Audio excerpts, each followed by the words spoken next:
Nous avons l'honneur aujourd'hui de vous présenter l'interview du Premier ministre sénégalais dans la première partie de l'émission. Monsieur Ousmane Sonko souligne que la Chine est un modèle pour les autres pays du Sud global. Suivons ensemble cette interview. À chaque fois qu'il y a des chocs, les pays les moins développés comme les nôtres le ressentent plus durement que les pays les plus avancés, les grandes puissances comme les États-Unis, comme l'Union européenne. L'humanité connaît de ces tournants à échéances périodiques et nous sommes à ce tournant où tous les continents, toutes les nations, tous les pays doivent se déterminer, se réorganiser pour ne pas rater le train du changement qui se profile. Les règles qui doivent asseoir les relations entre États, quelle qu'en soit la taille, la puissance, la capacité, les relations doivent être basées sur d'abord le respect mutuel, c'est extrêmement important. Elles doivent être basées sur l'équilibre, le gain partagé mutuellement. Elles doivent aussi être partagées sur le multilatéralisme.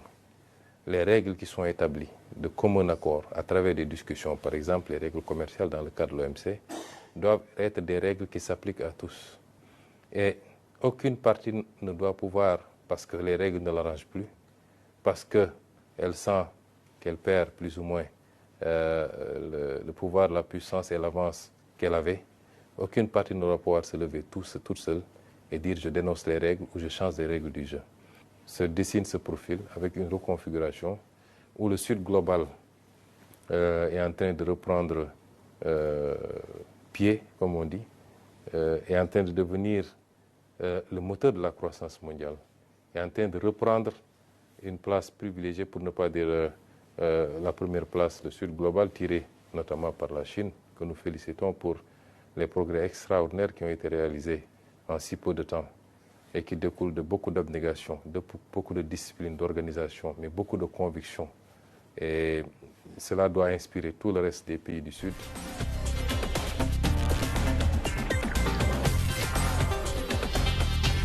Ousmane Sonko confie qu'il a été séduit par les avancées technologiques chinoises.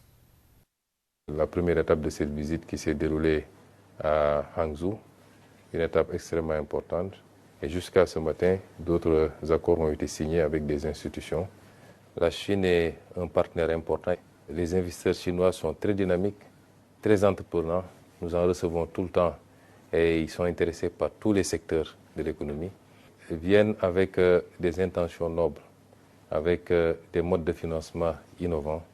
Toutes les offres ont été recensées et c'est très positif pour nous. Nous avons noué également ce partenariat avec la commune de Tanjing et incessamment également à ce niveau-là les autorités du port de Tanjing, qui est le port le plus modernisé aujourd'hui. Nous sommes en train d'édifier 3 ports, un grand port qui existait déjà, le port de Dakar, mais 2 autres ports qui sont en cours de construction et un projet d'un 3e port au sud. Et nous avons, avec les autorités locales également là-bas, eu des discussions très intéressantes.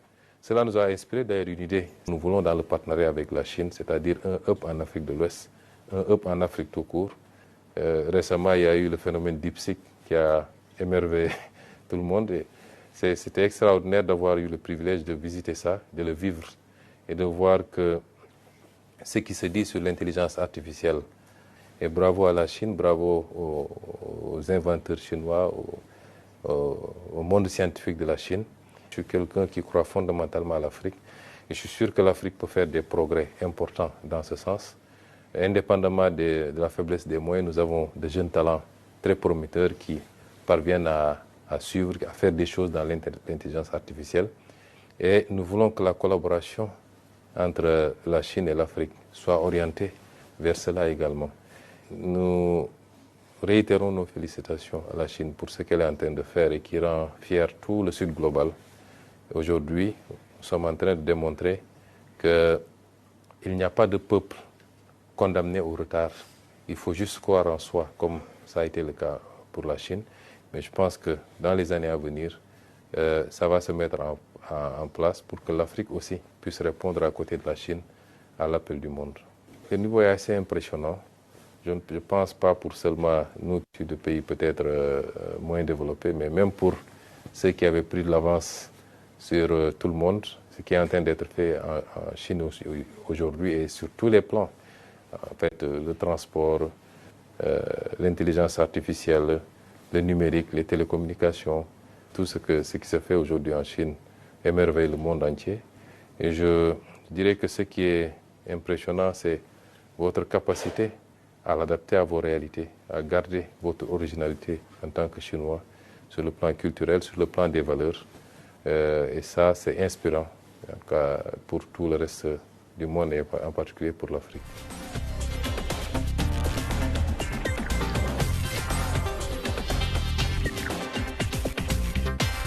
Pour terminer cet entretien, le Premier ministre sénégalais a indiqué qu'ils étudient avec attention les ouvrages et les discours importants du président Xi Jinping. Nous avons lu le président Xi, comme vous dites, nous suivons ses discours. Je crois que les règles de gouvernance qui produisent des résultats sont quasi universelles. Maintenant, les adapter selon les réalités des pays, les contextes, les cultures, les croyances, c'est ça qui peut différer. Mais les règles dans la rigueur de la gouvernance, la bonne gouvernance, la transparence, le respect du bien public, la rigueur des élites, mais ensuite du peuple, ces règles-là sont universelles et tous les peuples qui les ont appliquées ont obtenu des résultats. Et je pense que le président Xi Jinping l'a compris, ceux qui ont été présidents de la Chine avant lui également, mais je pense qu'il l'a élevé à un certain niveau et les résultats sont immédiats. Le rythme de modernisation de la Chine sur les 10-15 dernières années est impressionnant. Et je pense que c'est tout son mérite et toute l'équipe qui travaille avec lui. Et c'est des sources d'inspiration également pour nos pays. Ce que j'apprends, ce que je retiens, c'est que sans rigueur, sans discipline et sans vision, il est impossible de développer un pays, même un tout petit pays, a fortiori un continent comme la Chine. Nos attentes, c'est celles liées à une collaboration renforcée. Je crois que les relations entre la Chine et le Sénégal ont été élevées au niveau de relations stratégiques globales. C'est déjà important. Et nous souhaitons que la Chine soit ce partenariat privilégié, avec ce partenaire privilégié avec lequel nous allons développer tous les axes qui ont été inscrits dans notre programme de développement, notre projection sur 2050. Et demain, je ne manquerai pas d'aborder ces aspects avec le président Xi Jinping. Ce qui est notable avec la Chine, c'est l'esprit d'un partenariat mutuellement gagnant, dans le respect mutuel, en considérant ses partenaires, quelle que soit la taille du pays, quel que soit son niveau de développement, le considérer en alter ego, et ça c'est appréciable, c'est important pour nous.